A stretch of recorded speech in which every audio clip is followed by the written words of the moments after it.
Hello everyone, I hope you are all doing well. My name is Caleb Dauphin and I will be talking about how women can lean into the workplace. I'll be drawing a lot of material from Sheryl Sandberg's book, Lean In, Women, Work, and the Will to Lead. So I'll start with main idea, I'll get a few points after that as well as an example, and then I'll end with a quote from one of my favorite authors. So the main point we're going to talk about here is that women can lean into the workplace by investing their time and energy into raising their kids at home. So the first thing to remember is that child rearing is a full-time job.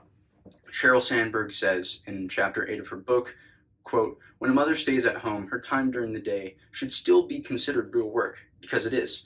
Raising children is at least as stressful and demanding as a paying job," end quote. We agree there.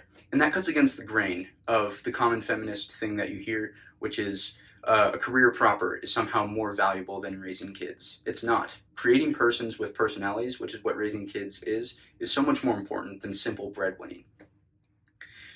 This also might influence the workplace even more down the road. If you raise a bunch of kids with the legacy of hard work and diligence, they're going to go on with their lives and influence the workplace much more than one person could have.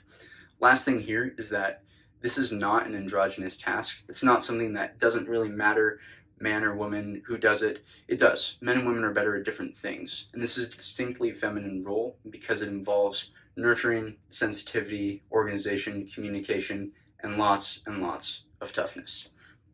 So if what I just said sounds blasphemous, dangerous, or maybe even a little illegal, stick with me here. I'm going to give an example that'll hopefully clear some things up.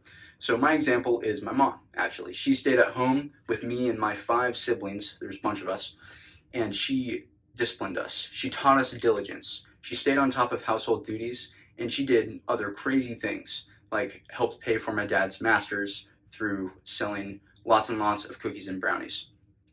The main idea with my mom here is that she didn't do a career. She stopped her career because of something much more important, and that was giving me and my siblings a childhood. That was teaching us diligence and giving us a legacy to look up to and principles to live out. That is something much more important than a career. And this goes into our conclusion here, which is, I'm just going to remind y'all of the point here.